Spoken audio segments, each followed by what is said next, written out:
আমাদের বিক্রমপুর মুন্সিগঞ্জের ছেলেমেয়েরা কিন্তু অনেক বেশি গুণের হয়ে থাকে।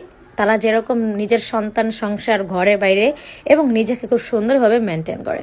কথাটা যদি সত্যিই থাকে অবশ্যই আপনারা লাইক কমেন্ট করবেন যে আপু কথাটা আসলে বাস্তব।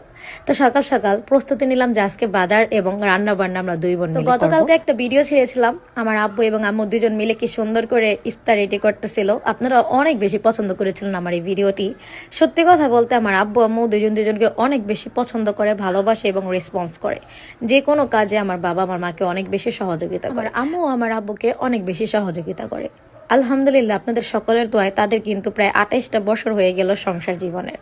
আর আমার আব্বু আম্মু পৃথিবীর যত অশুভ শক্তি আসুক না কেন তাদেরকেও আলাদা করতে পারে নাই। চেষ্টা অনেকেই অনেকভাবে করছে, বাট তারা বলতে পারবে তাদের জীবনটা সত্যি অনেক কষ্টের এবং অনেক সুখের।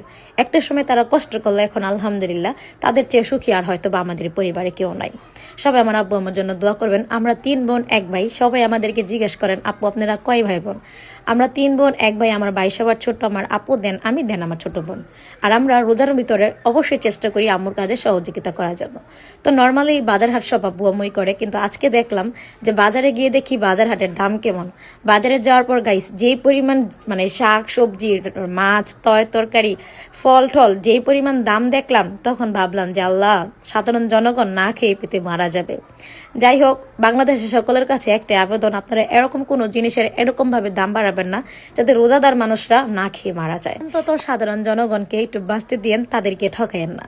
সো গাইস আমরা আজকে বাসার ভিতরে বার্গার বানিয়ে নিলাম। বাসায় আজকে আমরা চেষ্টা করেছিলাম একদম প্রপারলি ভাবে রেস্টুরেন্টের মতন বার্গারটা সুন্দর একটি শেপে আনার জন্য। সো সকল ধরনের উপকরণ আমরা রেডি করে বাসায় আমরা সবকিছু বানিয়েছি, ম্যায়োনেজ বার্গার সব। আর এই সব কিছু আমার বড় আপু নিজের হাতে করেছে। আমার আপু কিন্তু অনেক কাজের অনেক গুণের, আর খাবারটা সত্যি অনেক মজার ছিল। ধন্যবাদ আপু।